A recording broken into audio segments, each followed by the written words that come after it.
Are you an adventurer looking to take your hunt to the next level? Then you're in the right place. Welcome to East Meets West Hunt with your host, Beau Martonik.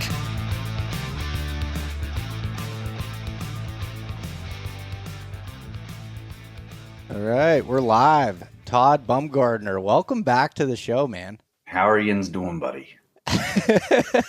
I'm gonna go thick Pennsylvania accent for the entire time today. That's what I'm doing. You're mixing a few. You've got some like Amish country, you know. That's where I'm from. That's what I was gonna say. You got that, but you're also trying to throw the Pittsburgh, the Yinzers into. Well, where I'm from, it sounds like that. It's like, so my buddy Brett, we always just joke, like, we make fun of, like, because I kind of lost my accent. Some shit comes out, but like most of, because I've lived in Virginia for so long that I don't really have it anymore. But like, we'll make fun of certain things. It's like this one old lady was walking into a grocery store one time. Brett was behind him, and they're handing out coupons. And the lady takes the coupon. She goes, "What is this? Coupons? I don't need this." And then hands it back to the lady. So we say that shit to each other all the time. But I was like, I'm going to try to go in with my central Pennsylvania accent and catch him off guard, but I don't think I can hold it the whole time. You can't hold it the whole time. It's funny. I'm very influential depending on where I go, as far as I'm easily influenced, I guess is the way to put it, on accents. So when I spent, 7 or 8 days in West Virginia here recently, Southern West Virginia, deep Southern accent. And I come back and my girlfriend's like, what's this accent that you came up with? And, depending on where I go, I like start saying things and very easily influenced on that. You just pick up on linguistics well, man. That's all it is. That's all it is. Yeah. I could see it. And wherever I'm at, they're probably like, what is this guy doing? Like, what is he trying to do? What's this poser? You know what I mean? What's he trying to do? Who's this poser? I don't think so. I don't think so. That's funny. But no, it was funny. So I had, for just a quick background here, I've been training with Todd for the last 3 years, going into year 4 here with Human Predator Pack Mule, which is a program that's focused on hunters and making them ready to have the best experiences possible and in the field. And I was thinking about it, so I talk to Todd regularly, whether it's through text, messaging, phone calls.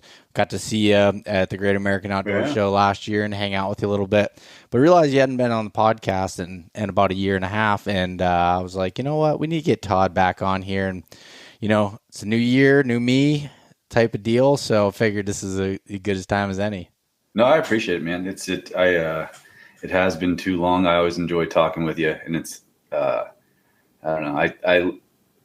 I always appreciate the work that you do, and I appreciate your authenticity. And I know that I just always appreciate to come on and spread the good word and help as many folks as I can, even if they just listen to this podcast and take a handful of things away from it. So I appreciate it, buddy. Yeah, no problem. So why don't we start by, since it's been a while and there's some new listeners since before, why don't you give a brief background on yourself and then a little bit about the program, and we'll kind of jump into it.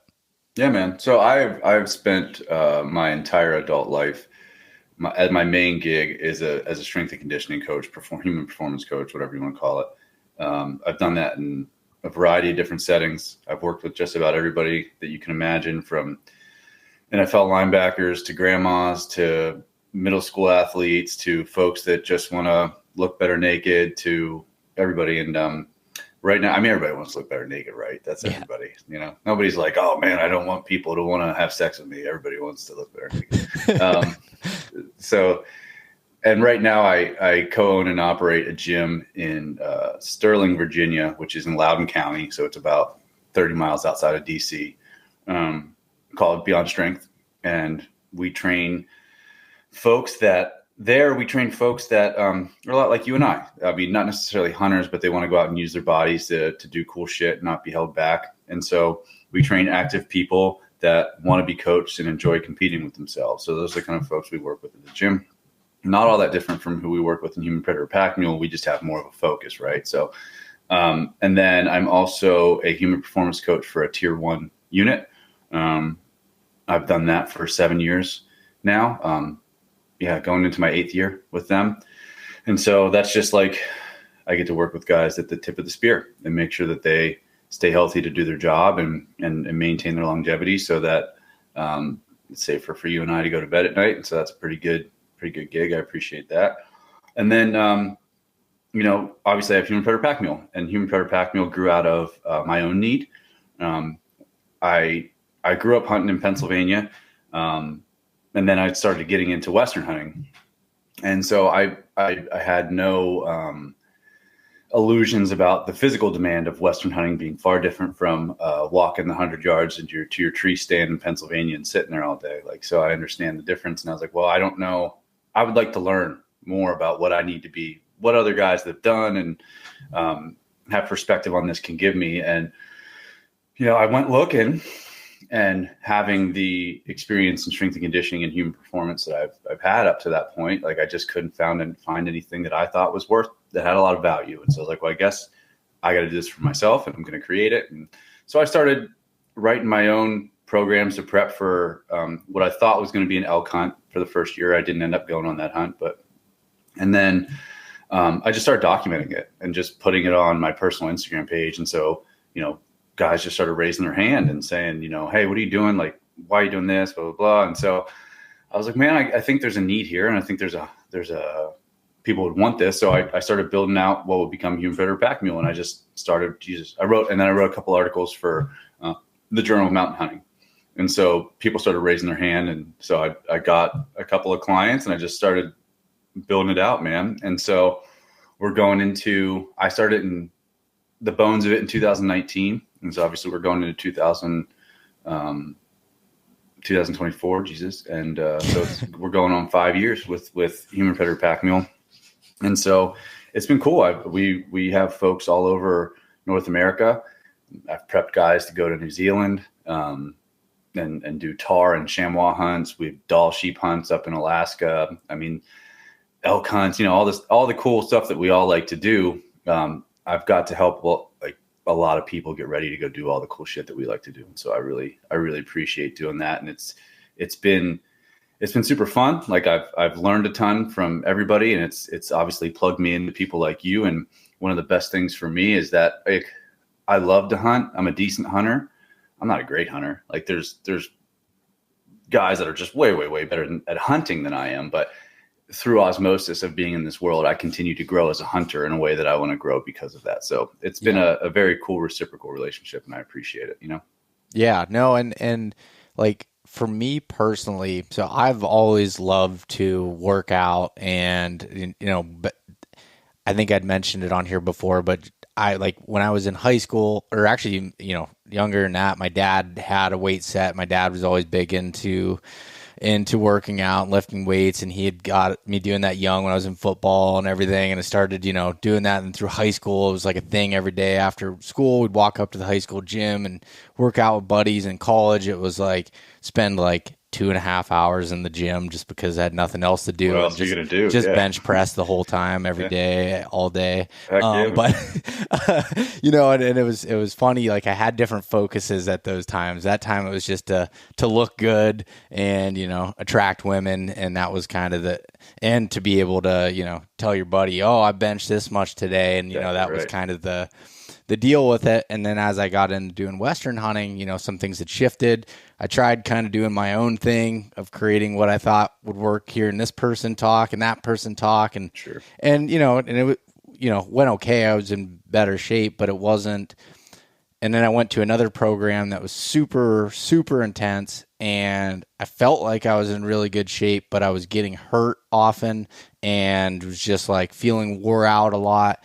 And it was just like the perfect timing when Matt Comment, mutual friend of ours, had introduced me to you. And it was like, okay, this program, like I knew right away, had kind of fit me and my style, and just like feeling good with being able to do these workouts that felt very focused on it. And the biggest year for me, I felt like that what the program had done, and I'm not trying to sit here and just sell Todd completely, but when I went, it was in 2022, I went on elk hunt in Montana for 21 days. And I remember you talking about, like, with a lot of the workouts that we do is like building strength and endurance over time so that you can do these things for a long period of time, not just these short bursts, but being able to do that if you need to. And 21 days is a long time.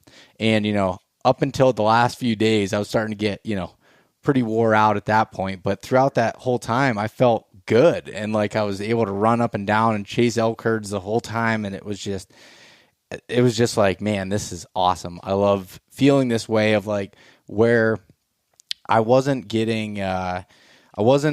being held back by not being able to get somewhere. If I was being held back, it was from my own skills and learning and hunting versus, actually being able to get there. Yeah. So that's what was like a real eye-opening experience. And yeah, I've been doing it ever since with you. That's awesome, man. I remember you telling me about that soon after it happened, but I appreciate you saying it again. It's like, that's one of those things where you just don't want your physical limitations to hold you back. You don't want to look across the drainage and be like, I can't do it. I can't get there. Or, like you said, the day after day. And I think that's what people don't necessarily realize is like the day after day takes, we talk a lot about aerobic conditioning and building an aerobic base, and that's a big part of it. But, I think one of the interesting things is like, for example, people will poo-poo on something about like getting 10,000 steps a day, right? Something like that. Like, well, that's too easy. That's not going to be impactful. But like, one of the things that's going to help you get to where you want to be and make the changes that you want to make and have the stamina to go out and hunt for 21 days is being active as much as possible every day. And so if you are on a program that allows you to be consistent without beating the absolute piss out of you on one day, and then you don't feel like you can train for another 2-3 days, then there's no way that you're going to build the strength and endurance that you need to go and get up day after day after day and continue on a hunt. And like what you just said is, and I've had, some other folks say the same thing to me, is like, I felt like I could just get up and go every day. And I still had gas. And that's the biggest compliment that I can get as a human performance coach for hunters, is like being able to go up. Well, first, not feeling limited. Like, no, I can get up that hill and I can get to where I need to be. And I know I can recover once I get up there. But then also knowing, like, when you roll out of the tent in the morning, you're going to be able to go, or getting up and you're like, all right, Jesus, like I expected to feel like hell and I don't, and that's just consistency. And that's like doing a program that has the right amount of intensity, whether that's hard, easy, moderate, so that you can train consistently, so that you can build the fitness that you need, and so that you can train consistently enough to do that. Yeah. And even like some of the other things that I've learned from it that have helped me is, for example, every workout starts with some sort of mobility, if that's the right term for it. But, as also my girlfriend says, is she sees me rolling around on the floor a lot, so, doing these things that kind of get you ready for it. But that I also take that into when I'm hunting and I'm doing some of these things in my tent before I get absolutely. out and getting ready, getting your muscles warmed up, and the part of doing that every single day, none of it is hard to do. It's just doing those stuff every day. And someone like me that it was extremely not flexible and just not good with a lot of that stuff, was just like, that helped me, and then getting ready. And it just builds this muscle memory of doing these things before you do a physical activity. And it helped again into the hunting, because you don't know, like on a hunt, you're on an elk hunt, you might walk 3 miles in that day, or you might walk 14. You don't know what's gonna come through there. If you're on a break, sitting there and doing some different stretches and things, and a lot of that I'd learned in some of those movements through the program. And what I've liked about the program is, so it's completely on my phone. So I can download the workouts if it's offline, if you don't have service to be able to do it. But I can go through, watch videos, know exactly what I need to do. And then every so often, you or Jordan reaches out and it's like, hey, saw you put a comment in here about this. Like you maybe you should take it a little easier if you're not feeling good on this tomorrow or whatever it might be. And it's helpful to have that, and then also have that accountability. Although I'm not in a class with other people and I'm worried about people seeing me there, it's also the aspect of, man, I don't want Todd to think I'm a loser over here because I skipped this or I did that. And like, it helps keep you accountable. And for me, that's a huge, huge benefit.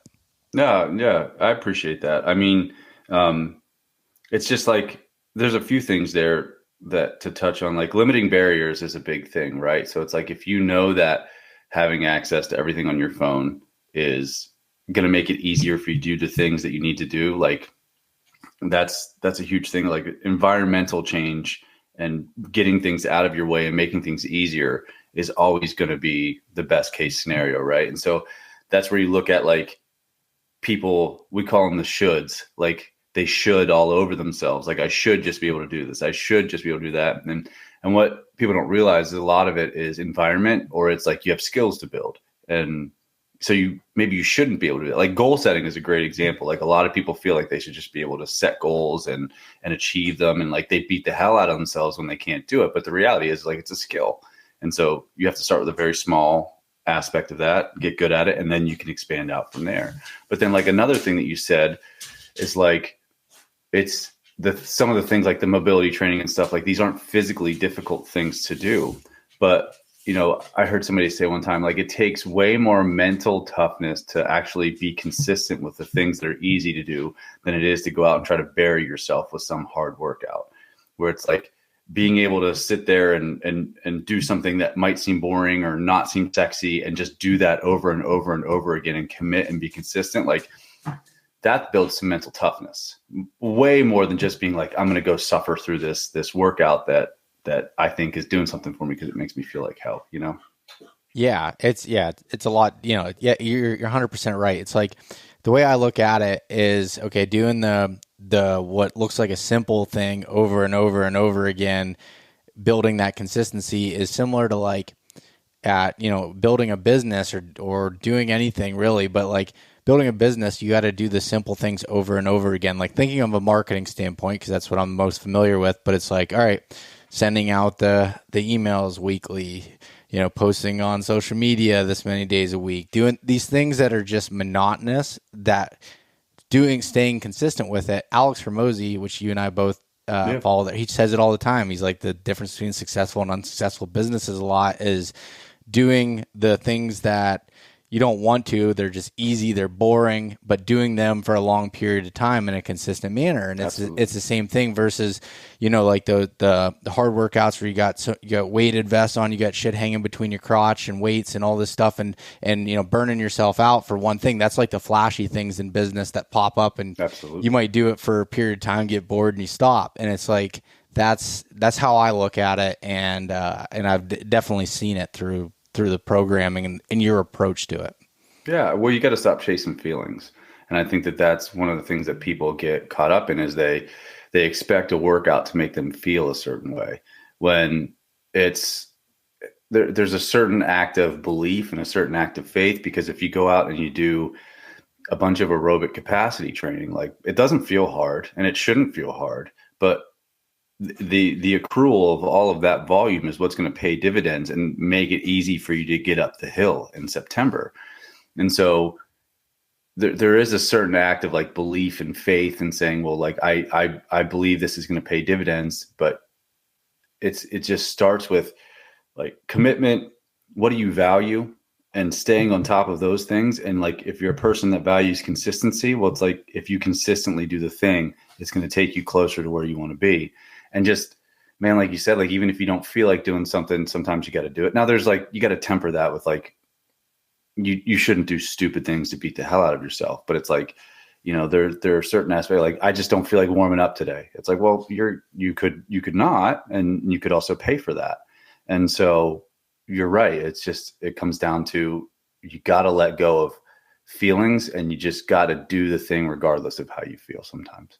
Yeah, man, that the warming up one was the hardest one for me to do, because it'd be like, oh, I really got to sit there and do these things for 5 to 7 minutes or whatever, however long it takes to do these things. And I'm just like, but you know, it's just, for me, it helps of like seeing the thing in front of me, and I got to physically check off a box, put the date in, that it like helps keep me aligned with going through and doing it. And, and, you know, everyone, like, as much as you want to say that you feel like you're mentally tough or you're disciplined, I feel like for me, I have to understand where and like my weaknesses with it, and then just find ways to be able to get past those weaknesses. And for me, having that stuff in front of me and it's like a forced discipline on me to be able to do it. Now, obviously you can just not open up the app and then you don't have to do anything, but there's an aspect of it, but finding those things that help you, you know, like with anything that, you know, creating habits of doing things like, you know, there was the book Atomic Habits about stacking habits and somehow how that can help you, you know, build these habits to do things consistently. And everybody kind of everybody's mind works a little bit differently, and kind of finding how to create that consistency and be okay with doing those boring things over and over again, like archery, you know, shooting your bow every day, or however often that you decide you're going to shoot your bow. I mean, it's a lot of times the same thing as the day before, but it's doing those things and creating that muscle memory. And that's how I look at it. It's correct. I think you're right. Jordan and I have a joke that we're the purveyors of the unsexy, because everybody else is just selling you sex, man, you know. And and if you look at anything from, you know, my business partner Jim Chris has just gotten way back into Brazilian jiu-jitsu. You know, if you're going to do jits, like, going and just rolling at a high intensity all the time isn't going to make you good, but drilling is going to make you good. You know, shooting your bow and working on all the things that you need to focus on consistently is going to make you good. Going and just launching arrows at 75 yards is not going to make you good. So it's the same kind of deal, man. It's the same. It applies across the board, where it's like the basics done over and over again and done brilliantly is what makes you progress. And a lot of it it's not we get caught on this like hero worship type thing. And it's so funny because, you know, I work with a lot of ex-SEALs, a lot of ex-Rangers, a lot of ex-MARSOC guys. And, you know, there's all of those special operations, like, they have a very big brand right now. And there's a lot of guys that want to sniff holsters and be like them, you know, and it's just, there's two things to keep in mind. Like, first of all, you're not them, and that's okay. You don't have to be them. But then it's just like this projection of like, you have to do these brutal workouts all the time to be able to be like them. And like, first of all, well, the smart ones don't. And, you know, they don't do that. And there are a bunch of ones that get by doing that, but they do it in spite of what they should be doing. And they also just have some things that other regular people don't have. And what you also don't realize is, like, a lot of these guys struggle in ways that is similar to us, and struggle with things that you don't struggle with. And so you have to take a step back and realize that, like, all of this super hard shit, like, do you want to be like and train like a Navy SEAL, do all this kind of stuff? Like, first of all, do you need it? And second of all, realize that, like, the stuff that we do with tier 1 operators, it's just the basics done brilliantly over and over and over again. And that's all it is, man. That's all it is. And the difference between them and a lot of people, the ones that get to the top, is like, of course, there's a measure of talent and there's a measure of natural ability and all those things for sure. But like, their ability to just do things over and over and over and over and over again, regardless of how they feel, is really how they feel about the thing, I think is the way to look at it.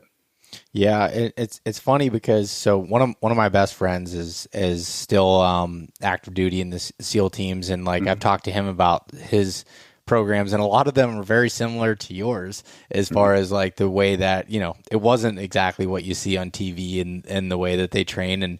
And then I went with a couple of other buddies that are ex SEALs and down to a long range shooting course, and I was like, they're, you know, snipers, and I'm like, oh man, can't wait to learn these tricks, you know. And it was the basics done, like you said, done brilliantly over and over and over again, and focusing on those basics in a step process that builds, becoming a good shooter. And, there's obviously things you got to learn to be able to shoot further. I know you've gotten into doing that and everything, but there's not like this secret potion or magic or gear that does that thing. It's doing that. And I've learned so much from being around that community too, on those things. And again, the media can kind of make that look one way or another, and I'm sure some of them are. I mean, they're people. Everyone's different and has their own thought process with it.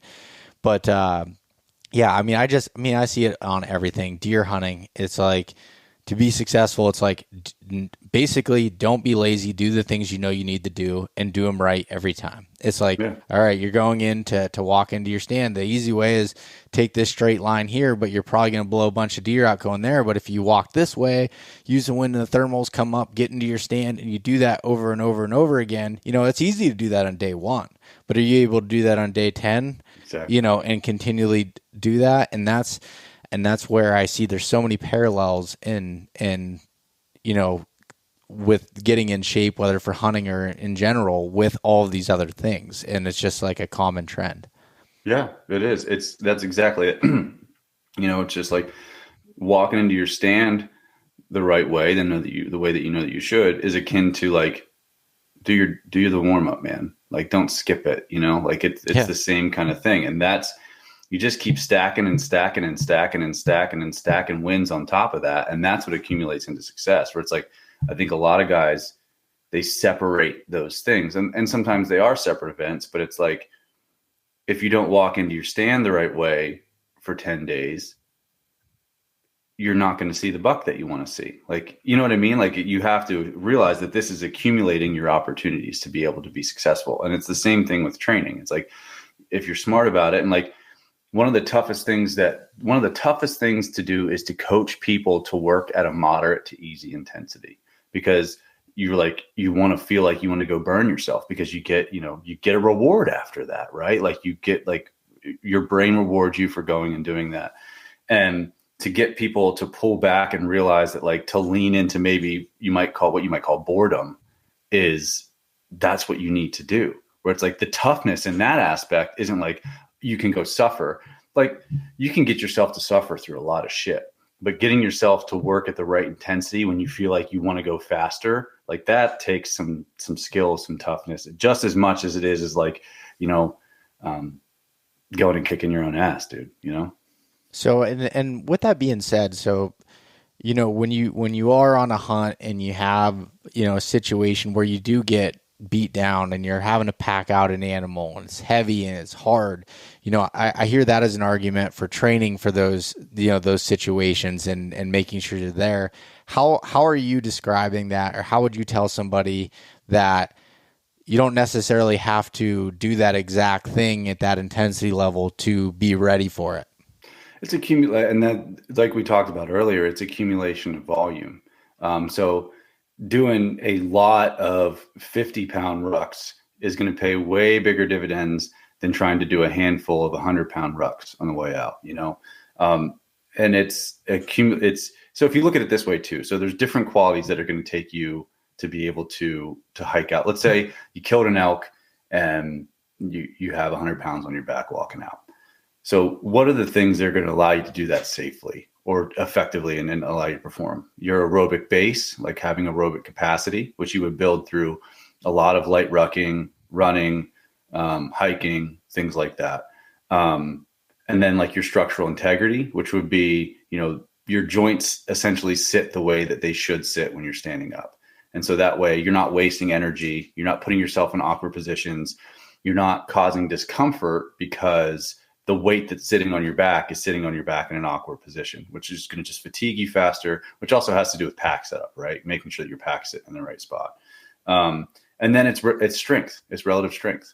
So those are the things that are going to contribute to this, right? And so one of the things that I see that people mess up, and we have the information on this, I can't think of the guy's name off the top of my head, but did a study at the Naval Academy about it. It's like, once you get to a certain point with rucking, like you start to see diminishing returns of what you can actually get from it if you put too much weight. And it's like somewhere, it's like 30%, 30 to 33% of your body weight.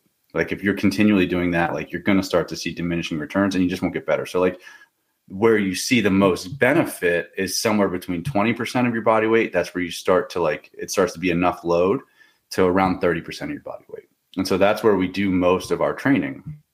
And the way that I phrase it is like, you have to realize this, there's a difference between practice and the game, right? So like I played college football. We never went out and smacked each other and smacked pads during the week in college. Like we worked on our skills, we worked on our scheme. We'd pop a little bit, but not hard, just to stay, you know, kind of fresh. And then we'd go out and play the game on Saturdays.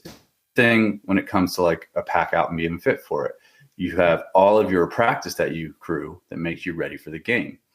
And so that's really it. So if you get strong enough, your body, and you have the right structural integrity, you're going to be able to walk out with that 100 pounds if you need to, if you have the aerobic base. Because if you don't have that, your heart rate's going to jump way too high as soon as you put the weight on your back and you start moving. Same's going to be, and each step is going to cost you more if you don't have the structural integrity and you don't have the strength to carry that load. Like another thing to consider is like, how much do you actually need to walk out with? And that's, I was talking to Aaron Snyder about this, and, you know, not really more than 50% of your body weight. And that's if you're strong and conditioned and used to rucking. So I think another thing is like keeping in mind that it's not a race in most instances. Like be smart, know the terrain that you have to walk out on, and realize that you can take a few trips. I mean, I understand if you're like 6 miles back in and you're like, what the hell am I going to do? It's like, all right, I get where you're at, but you also have to be smart, you know?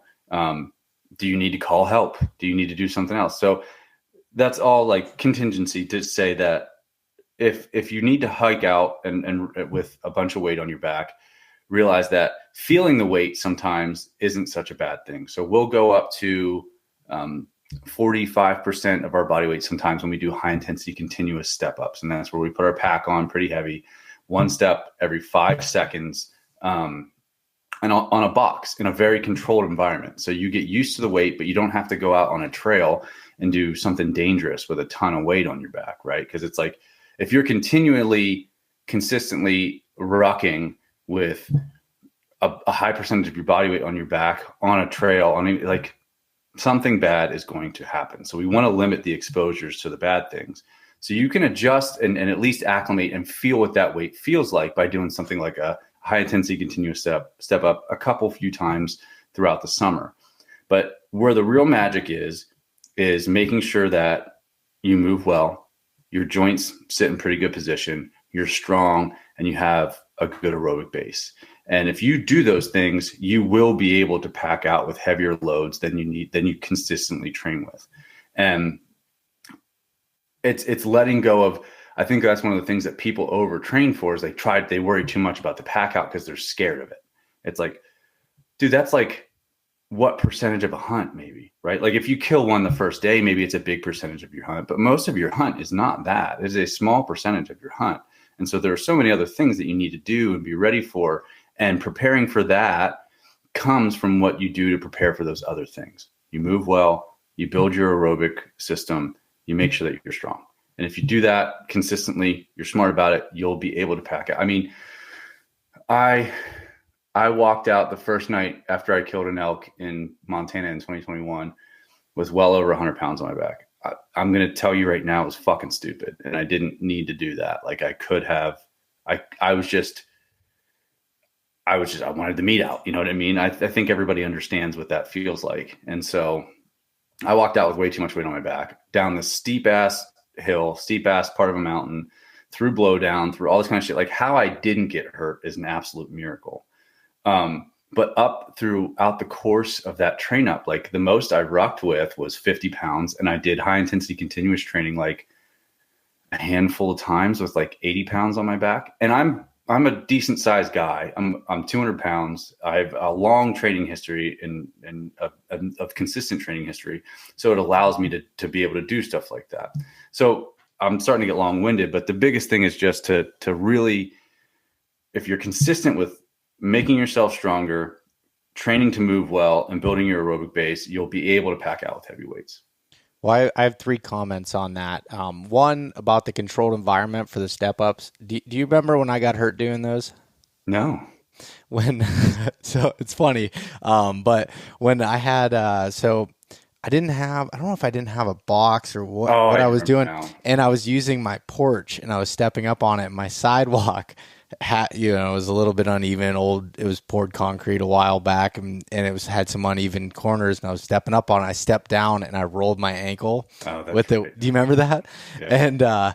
And I felt extremely stupid because it was something that I should not have been hurt doing. But yeah, so that. You use a box, use a flat ground, and you'll be fine. Make sure don't do what I did there. But and the other thing was talking about too much weight and managing that. I remember when I killed my bull in Idaho in 2019, I was being bullheaded. I had good help. Like I had 3 or 4 other guys that were there, and I was like, and the one guy was carrying some of the gear. He's like, "Hey, let me take, some weight off of you," because I was like, I wanted to carry hind quarter head with the hide on it and all this stuff, and it was like probably, I don't know, probably 120 pounds or so. I mean, it was maybe 110. So it was heavy, and it was all downhill. I'm like, it's downhill, that's easy. Well, I hurt my knees going down. Like I just felt, and I still get that pain come back here and there from that event. Yeah. And it was like, that one decision of trying to be bullheaded and being like, I can do it was something that, probably lasting as far as having pain in my knee. And what was I going to say for the thinking about the pack out and building up this thing in your head? I did that this year on my moose hunt in Alaska. I was like, moose are huge. And I was like, this swampy environment, like, how are we going to do this? It's going to be heavy. And I'm thinking about the processing, all this stuff. Like I put that in my head for so much, and we never saw a legal bull. So it was like, well, yeah. I mean, it's just like, you can take your time. In most instances, take your time, like slow down, woo-saw, man. Like, it's not like you're not dealing with life or death in most instances. Just slow down and take your time. Like, take your time cutting it up. Take your time walking out. Realize what's reasonable for you. And I think one of the things is to start to set some rules in your head before you do it, and communicate them with your hunting buddies. So if you're trying to be a hero, they can be like, "Hey man, you said you were going to limit yourself to 80 pounds or whatever it might be." So that way you don't do anything stupid. But I think we all have that element of being bullheaded, especially dudes, because we just I'm tough. I can do it. I want to do it. And it's just because you can doesn't mean you should either, and it's if we want to do this for the rest of our lives, I think a lot of us are approaching 30 or in our 30s, our 40s, whatever. We have to be smart. And one stupid thing can mess up your hunting for a long time. And there's no point. There's no sense. Don't be a hero, And so I know that being bullheaded has gotten me into so much trouble in the past, and it's just not worth it. I was training for a Muay Thai fight, and my coach was a professional kickboxer, and he was being kind of douchey, if we're being honest, but he was like, "I just got to make sure you're tough, blah, blah, blah." And he's like, it pushed my buttons. Right. And so we're sparring, I don't remember how many minute rounds, but he just starts chopping my leg. And me being an egotistical douche canoe was like, well, I'm not checking one of them. And I just ate all of his kicks, from a professional kickboxer. I just ate them. And it messed up my hip for 2 or 3 years. Sincerely, 2 or 3 years it took my hip to recover from that. And so it's just being bullheaded and being stupid it's not for what? What do you gain from this? I mean, sure, maybe there's a good story, which I totally understand, but you'll get more stories if you don't do stupid shit sometimes, and sometimes there's no choice. And sometimes you're like, this is going to be wild. Let's do it. I get that. But there's so many instances where it's just dumb. Don't do it, Yeah, no, I can understand that. So how do you so with the program, it's broken down in 12 to 16 week segments. So, thinking now January timeframe, what's that first phase look like, and why do you have it set up that way? Yeah. So our first block is about building capacity. So building like strength capacity and aerobic capacity. These are the foundational elements that allow us to layer things on top, right? So you have to build different parts of your aerobic system before you can let me take a step back. Capacity comes before power because capacity builds raw materials. So things like capillary density, right?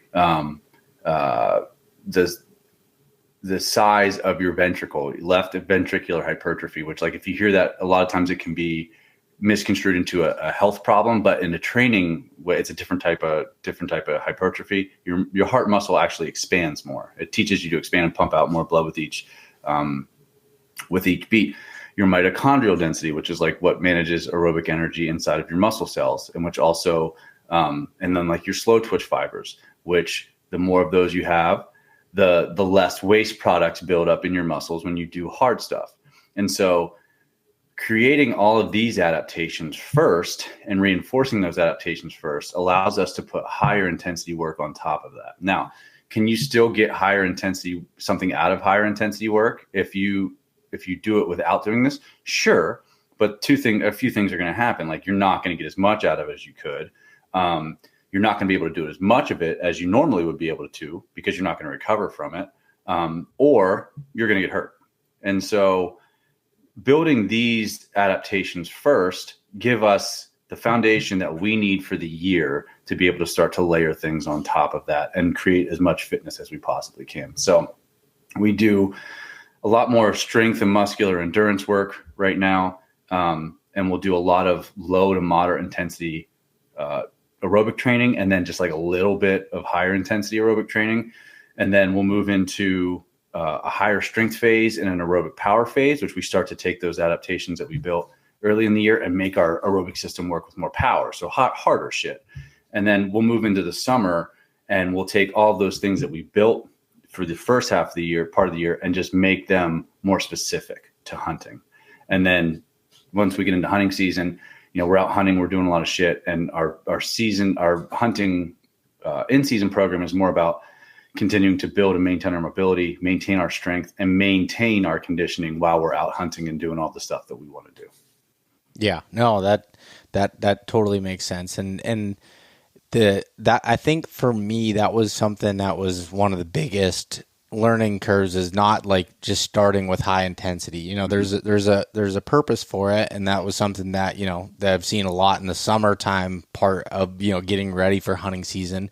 And still, when I say that, it's in a way that's controlled and that you're building up to it, and I like that in the program also. It's like, if you've hit this goal or you do this, then do this workout. But if you're not there, then do this one. And they're I guess scaled depending on your capabilities and where you're at from a fitness standpoint. Yeah, I mean, there's no sense in trying to put a square peg in a round hole or try to do things that you're not ready for. And that's like why I want people to start now, because like it takes time. It takes time. If you've, for like full aerobic development, it takes like a year. Like, you start to get the initial adaptations in like 8 to 12 weeks, but like to really fully develop your aerobic system, it takes like a year. And you can continue to make aerobic gains for years and years and years on end. And so it's a long game, and you got to play it that way. And then the other thing about that is like the easiest way to get into shape is to never stay out of shape or never get out of shape.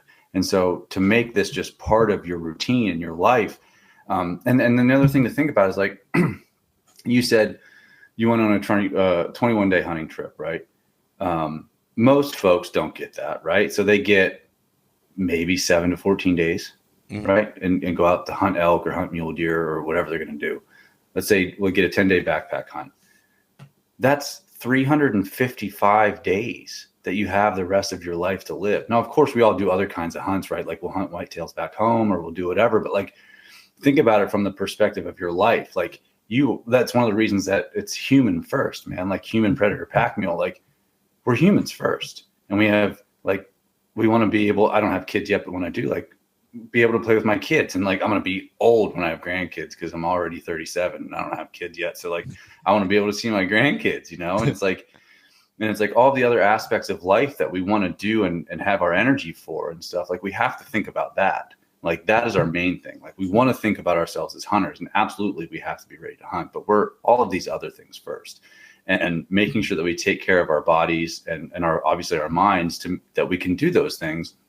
And that's the most important thing. So if you look at like 2 weeks out of the year, like, great, you're going to go do that big hunt, but what about the rest of the year? Like, you need to be a good business owner, you need to be a good brother, you need to be a good new father, a husband, whatever it is. We have to think about the sustainability of what we do to make sure that we can do that, and building the consistency of this kind of fitness into our lives so that we can do all of those things. And that's really the biggest thing. Like, and the best part about that is if you do all the things you need to do that, you'll be ready to hunt, Yeah. No, 100% there. And like, one thing that I'll say is the older that I get, the harder it is for me to restart. Like you were saying about always staying in shape. I fully admit this past hunting season was the most that I had hunted and the least that I have done training during that time frame. Even though you have a program that's set out for it, I did not follow along with it during the hunting season. Now I was walking a lot, I was moving stuff, as far as my endurance and everything, I felt like stayed pretty good. We'll see once we do the tests here in the coming weeks.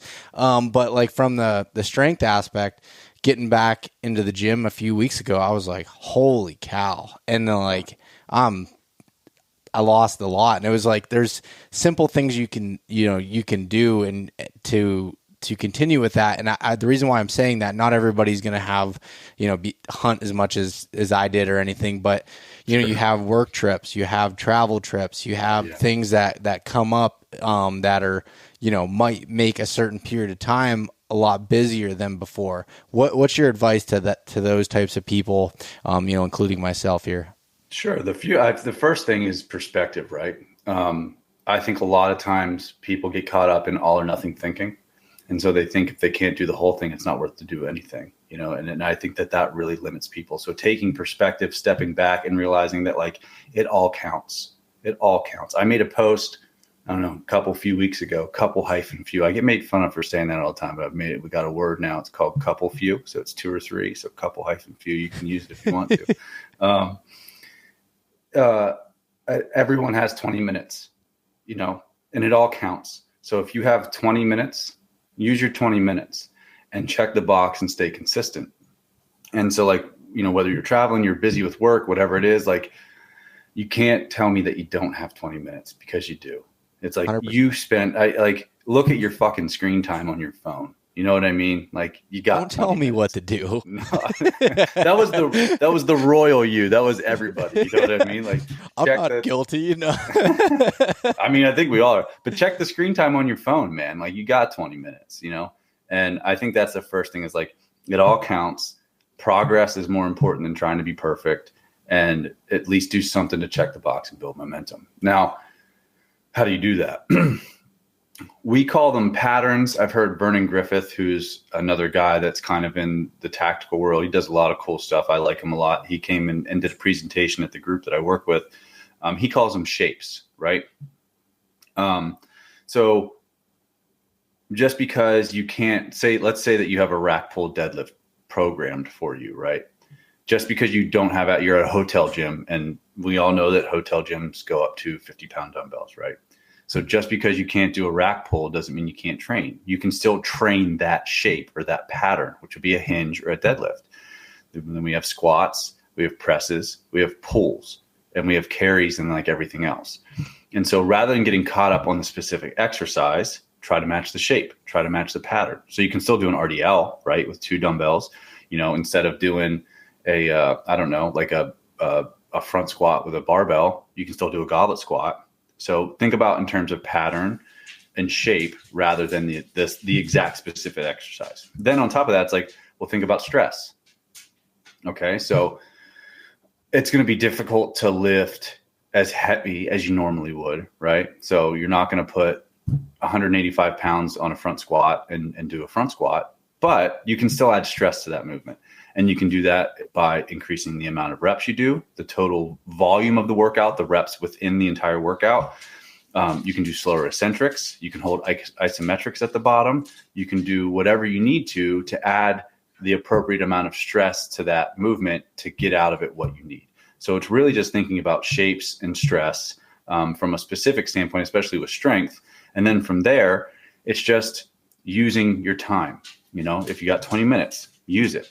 Another thing to think about is understanding principally, and that's why, like with Human Predator Pack Mule, I try to educate like all of you guys in backcountry ready and stuff so much, because it's like, if you understand the principles, you can apply them in a situation where you otherwise wouldn't know what to do. Where it's like, if you know, okay, the goal is aerobic capacity, and Todd had this circuit set up for us to be able to do that. Well, I don't have the space or the equipment to do the circuit. I can still work on aerobic capacity by getting on the treadmill and jacking it up to a 15-degree incline and walking while keeping my heart rate in the right zone. You know, so it's like, it's understanding principles, it's letting go of perfection and realizing that checking the box and progress is better. And then when it comes to strength, it's shapes and stress. How do I use the same shapes, and how do I add a little bit of stress to make it worthwhile if I don't have enough weight?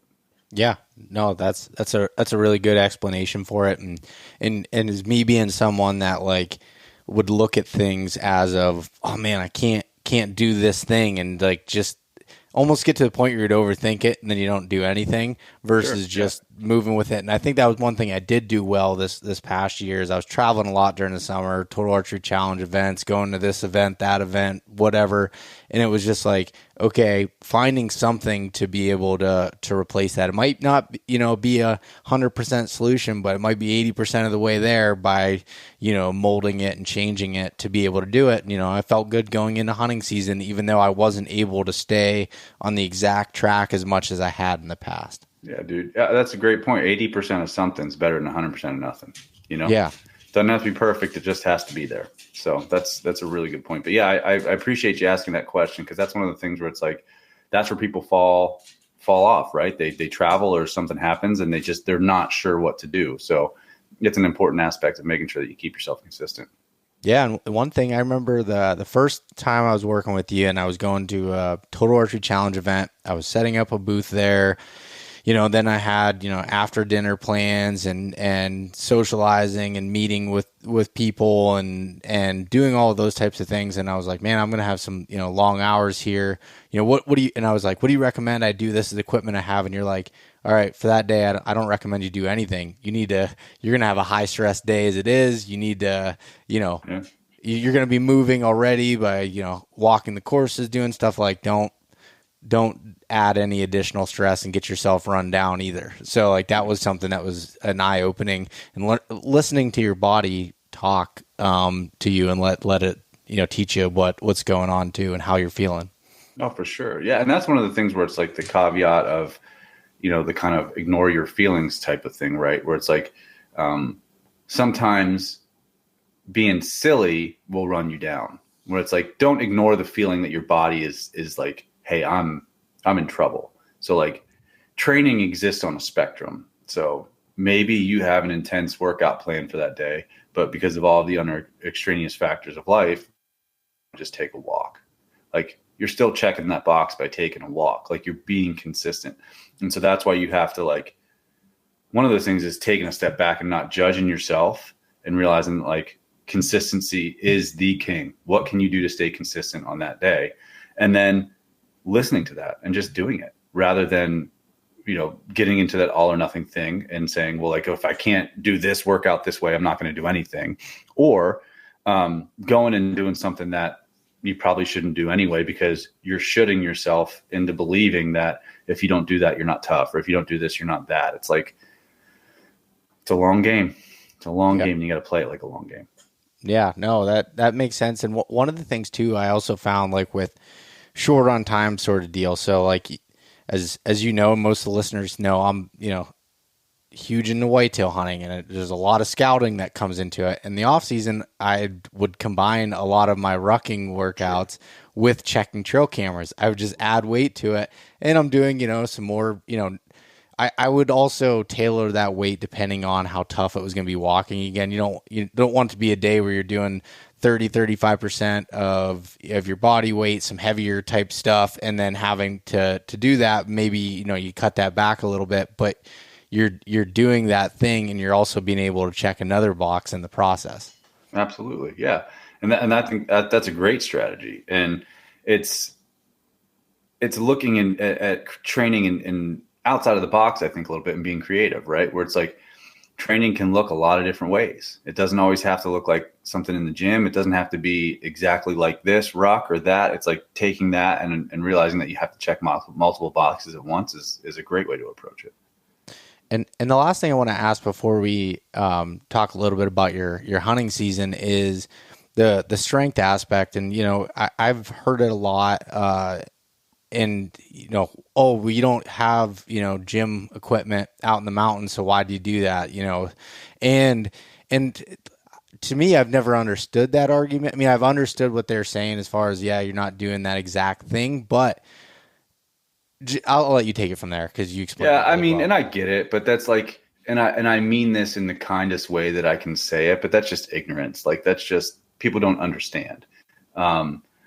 Think of, relative strength, and that is the amount of strength you're able to express in relation to your body weight. Okay. So the better your relative strength, the better, right? Without where it would run into an issue is if like your strength training comes at a cost to other things that you might need, right? So if you're doing so much strength training that you don't have enough time for the aerobic training that you need to do or the other things that you need to do.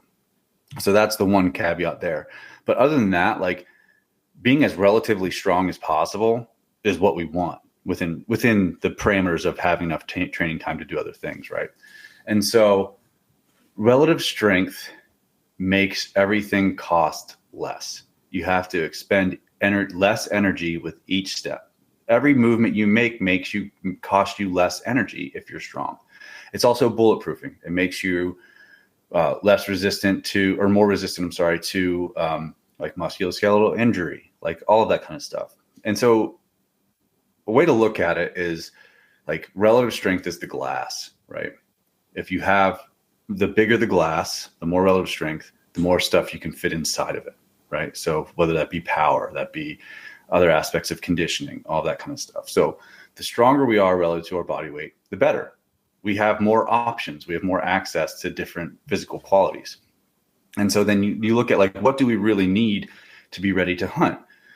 We need huge amounts of general work capacity. And then specific capacity, like being able to walk uphill and things like that. But mostly it's huge amounts of general work capacity. The components of work capacity are movement competency, which would be like you move well, and movement capacity. You have access to a lot of movement, so essentially mobility, relative strength, aerobic capacity, and aerobic power, right? Moving well and it costs us less energy, kind of like we were talking about with the pack out. Like the better your joints move, the more efficiently you move, the less energy it costs you. Strength is bulletproofing, also makes things cost less energy, right? And then aerobic power and aerobic capacity, that's like, can you get up the hill fast? And then once you get up the hill, can you recover? And then can you keep going for a long time, right? So those two aspects are what give us that. And so strength is a huge proponent of a huge component of what we need to be prepared generally and physically, and especially to backcountry hunt. It doesn't need to be overemphasized, but if you're not like our standard, like to say that you don't need to hammer strength is, can you deadlift 1.5 times your body weight for 5 reps? If you can do that, you're decently strong. Like you're not super strong, but you've got a decent level of relative strength. And so that way we know, like, if you can't, and you're in this first few blocks of the year, we need to focus on your strength. We need to get you stronger because that's going to make a lot of ground for you. But if you're that strong, you don't need to overemphasize the strength. You just need to do what you need to do to, you'll still build some and maintain it, but then we need to make sure that we have space for all the other things that we need to work on. Right. And that's one of the reasons that we test, so we can guide people through that kind of stuff. But strength is a huge proponent of longevity, like, keeping your frame strong and resilient throughout the rest of your life. Like, you look at the first physical qualities that we start to lose. The first one is power. As we get older, like, power starts to go first. It's a neurological adaptation. People think about muscles, but like power and strength are mostly neurological. Those are the first things we start to lose. Power first, then strength. Then down the line, it's aerobic stuff. So not only is it preparing us for hunts now, but like, if you want to be able to walk up a mountain when you're 75, you need to make sure that you're staying strong now. Yeah. And continue to stay strong. Don't stop, And to it, one of the things that I've felt, and this is really not just strength, but just the overall package, is, say, for example, on a Western hunt, you have an elk herd that's heading to this direction and you need to run to be able to cut them off. And you get there, it's like, okay, you got into position. Your heart rate, if you can't get that down quickly, now trying to make the shot, throw buck fever out the window. Now you've just elevated it on something that could have been controlled, and being able, like, that was one of the big things that I've learned from training consistently and doing that with you, is like being able to have a high heart rate and bring it down. And you do tests for that too. You're like, time how long it takes you once your heart rate hits this level to get down to this level. And that, kind of gears towards some of the workouts as your steers the wheel, going forward. And I think that's big. And I think that also, like, whitetail hunters are coming around to it more, as far as like being in shape and doing that. But a lot of again, like, especially in the Appalachian Mountain region and places where people are having to hike in a ways and do stuff, there's so much of that translates over, and just from the mental side of it too, like, by being disciplined and doing your workouts every day and doing that, now you have discipline to get up and, do that thing after so many days, and hike into your tree and carry your sticks and your platform and all your stuff that you need to, and to be able to drag or pack out a deer and not have, and not struggle with it. And like those types of things, I think there's so much application to it on the whitetail side. And I've seen people make fun of it. It's like, you don't need to be in shape to be a whitetail hunter. Well, now maybe if you're driving your side-by-side up to an elevated blind and you climb up in there, sure, whatever. But and I'm not talking down on that style of hunting, but yes, that probably requires a little bit less of this. Right. But you know what I'm saying. But fitness gives you options. That's the biggest thing. It gives you options, and like, talk about whitetail, especially, some of the things that I think that you've helped make popular, and Jason from Timber, like saddle hunting. Like, the whole point is to be able to go back in farther and get away from people, mm-hmm. And you can do that without being super fit, but like not as well, and it won't be as fun. But even like the way that I hunt opening day when I go home to Pennsylvania to hunt, like, I go up the most miserable ridge in central Pennsylvania, because like the likelihood of me seeing another guy in orange up there isn't as good. You know what I mean? So it's like, it gives me options to be able to try to get away from people, so I have a better opportunity, and it's like, I think people are coming around, like with the popularity of Western hunting and things like that people are hunting whitetails differently back here. I think that they really are. Not so much here in Virginia, maybe out towards the mountains of Virginia, not necessarily where I live, but like, even back home in Pennsylvania, like hearing guys talk about how they're hunting them, they're going about it in a different way, because, they realize that if they're willing to put in a little extra work, that, they have a better opportunity. It's a way cooler story than walking out of camp 20 yards and, shooting a basket rack behind camp. Like, I hiked up a mountain, I did, you know what I mean? Like, it's a way different experience. And I think it's far cooler, in my opinion,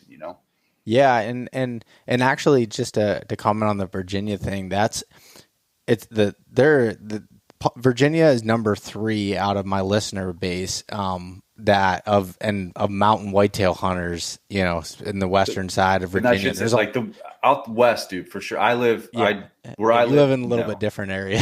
I hunt a 10-acre or 20-acre woodlot for deer is what I hunt down here. So it's a little different, but.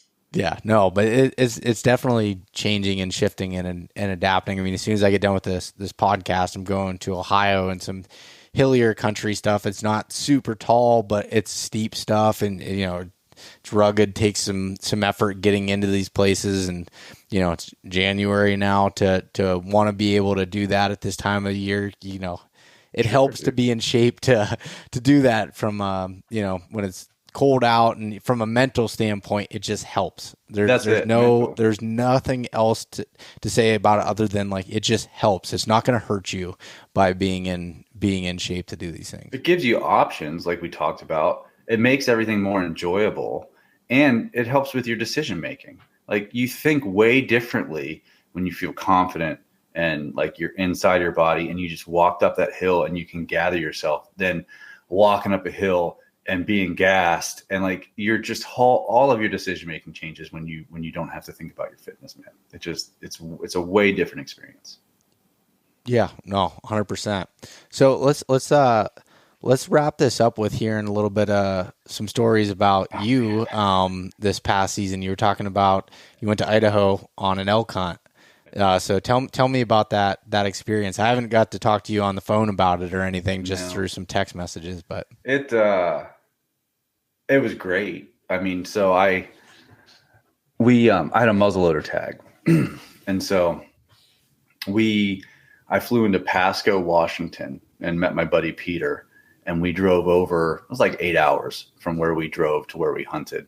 So not a crazy drive, not anywhere near as bad as I've done before, but decent drive. And so Peter had been sick, but had been getting over being sick, and so thought everything would be fine, And so one of the reasons that I fly now out west instead of driving is to prevent altitude sickness. Because the first few times I drove out west, I didn't get super sick, but like the altitude got me. And it was mainly because I was dehydrated and I was underslept, And so like I fly now. I get my sleep. I make sure I drink enough water, and the altitude doesn't affect me the same way. And so we drive over and we get there, and first day we hike in, we spot elk like 2 miles away. I'm like, well, let's go that way, And so we start hiking up towards the top of that ridge. And I'm like, man, like, dude, I'm tired. Like this is kicking. I think it's the altitude, And I'm like, just kind of keeping that to myself. We hunt all that day, move through some timber. We never find the elk again. Next day we go back to the same spot. We start hiking up to the top. And I'm like, Peter, this is kicking my ass, dude. Like, I think the altitude's getting me. He's like, I was like, I can't get enough air, and like, I'm tired. He's like, I think you're sick, man. Like, I don't think it's the altitude. You were just at altitude like 2 weeks ago in Montana. I was like, I don't know, man. Like, I think it's altitude. It's just denial, right? Just denial in my head. So we get to the top of the mountain later that day, and like, dude, I'm just freezing. And I'm like, hey, Peter, I think I'm sick, man. Can we build a fire? And so we built a fire at the top of the mountain. Like, dude, I was literally like chills so bad. Like I was rattling my bino harness. Like it was brutal. Like I could hear, like I had my speed loaders for my muzzle loader in there, and I could hear like the bullets bouncing back and forth in there because I was shivering so hard. And so I get sick. I'm fucking sick, dude. I don't know if it was the flu or COVID or what it was. So we hunt all that day. We hike back down. Like, dude, I don't think I can hunt the next day. So I get up. I'm sick as shit. I stay in the truck all morning. And then I'm just like, I get a wild hair up my ass and I start hunting the next day. And so hike up the mountain, don't get into anything. Well, we end up the next day finding a group of about 300 elk. Cool. And so, it was a big group. Problem was they knew the game, right? So they stayed high and they stayed in the open. And so we were hunting country that honestly looked like there should just be antelope, but it's at like 9,000 feet. But just wide open, one willow bottom that kind of starts at the top of this ridge and then flows down into this bottom. And so we see them about 6 miles away. We drive around, and then we have about 1.5 miles hike in, climbing pretty good elevation to get back up into there. And then they're a mile and a half away on the top of this ridge. And so we're sitting there just like the first day, just thinking like, what the hell can we do? And we realized like our only hope is that willow bottom. Like that is it. That is our only hope. That's the only way we're going to be able to move. And so we go back in the next morning. Elk are pretty much in the same spot. We sit there and look for a while, trying to figure out like our only hope is to get in front of them because there's 300 eyes, right? So we got to get in front of them. We got to ambush them. Like that's the only chance. So like there is some topography we can use. And like if they go that way, we might be able to swing around and let them feed into us. Turns out it looks like they're going to go towards the willow bottom. And so I'm sicker than a dog. I don't know. Like I'm just wrecked, dude. And so we hike, we stalk 1.5 miles up this willow bottom and get 270 yards from the elk. And it was so cool. It was early. We stopped hunting the 10th or the 9th of November. That was our last day. So we're looking at like, this was like the 7th, the 8th of November. Like I said, about 300 elk, bunch of bulls in there. And there's 2 6x6s that are just beautiful, right? All of the bulls are bugling like all evening in November. They're all bugling, right? And so we hike up we get up to the bottom of this willow bottom. They keep feeding. They're 270 yards away from us. The closest ones are 270 yards away. And so I'm every once in a while, like poking out with my binoculars, like just a little bit behind out of the willows to just like have a peek. And right as I do it this one time, one of the 6x6s just lays his head back and just rips a bugle, man. And like the sun's setting right behind him. And like, it was just iconic. Like it was gorgeous, man. And like at that minute I was like, all right, that was worth the cost of admission. Like, yeah, it was worth the cost of admission. I mean, I still wanted to kill him. Don't get me wrong. But like, I was like, okay.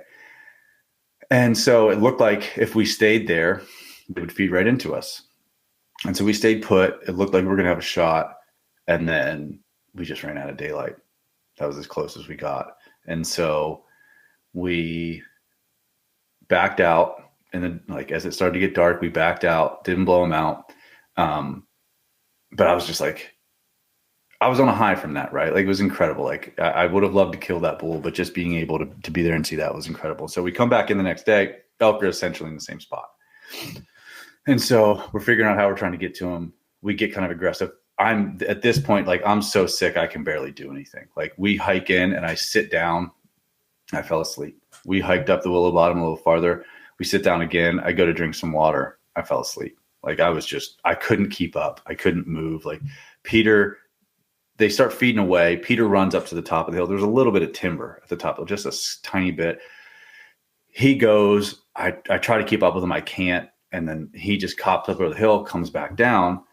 And he's like, hey, I think they're feeding back around. He's like, I think we're going to have a shot. I was like, oh, awesome. And so we see them and it looks like they're feeding down. There's like a willow bottom that came down from the top. And then there's one that kind of ran in between a few ridges. And it looks like they were coming back down to water. And so we start moving that way.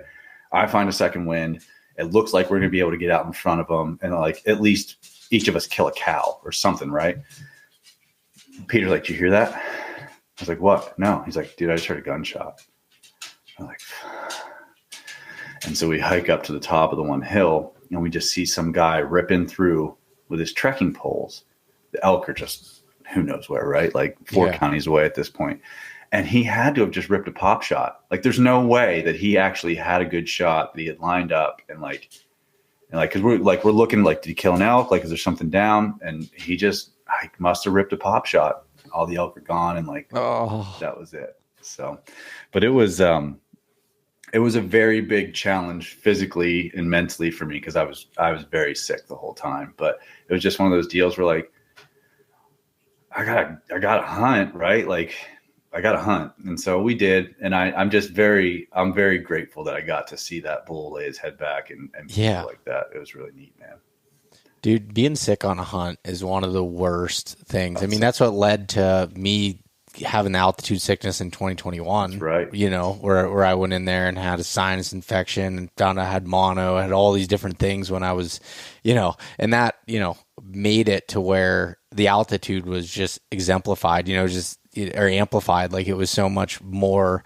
And, but one thing for me, 'cause I was getting sick a lot over the past few years, and it seemed like every hunt I was going on, I was getting sick, and I talked to you about it before, and you've told me, and Heather Kelly's everyone's told me, you got to sleep. You got to sleep more. I was averaging for years 4 to 5 hours of sleep a night, and so I've made it a goal, really since I left my full-time job, was like, okay, you need to prioritize sleep and recovery, and so I have a goal of 7 hours a night, and 6 being kind of a minimum, but always trying to make that happen.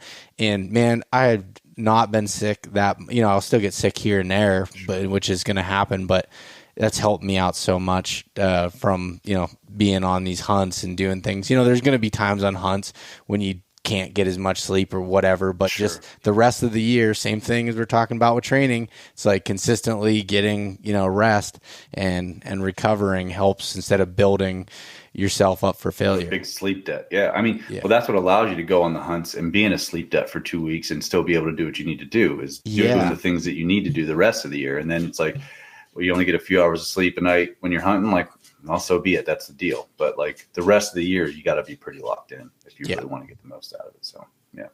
No, 100%. Well, cool, Todd. I appreciate you coming back on and talking with me again. It was fun getting to catch up a little bit and you spreading your wisdom with the listeners. I appreciate the opportunity, man. I hope I'm supposed to be going to Ohio this weekend too, and I can't. So I hope you have good luck, man. I hope you kill a buck. I'll do it for you, man. I expect you to text me if you kill one and say, I did this for you. I will. I'll take a picture, and maybe I'll even take a picture and crop your head on it, and you can do what you want with it. Yeah, that's morbid, man.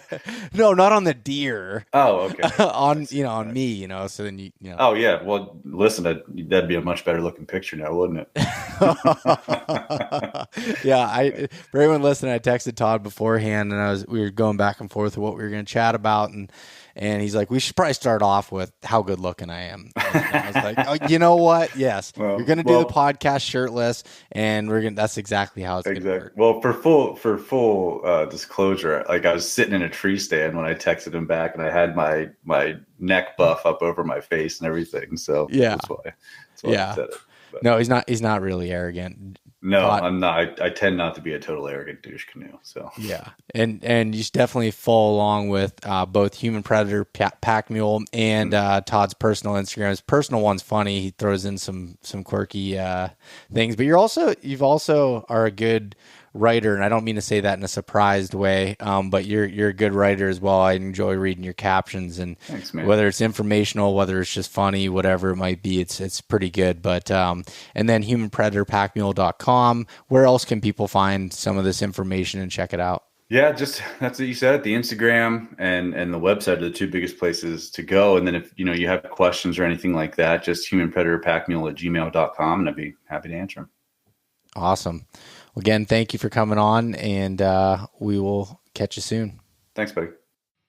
Thanks so much for listening to this episode of East Meets West Hunt with your host, Beau Martonik. For more great content and to stay up to date, visit eastmeetswesthunt.com, Facebook at East Meets West Outdoors, and Instagram at East Meets West Hunt. If you enjoyed today's episode, please review and subscribe, and we'll catch you next time.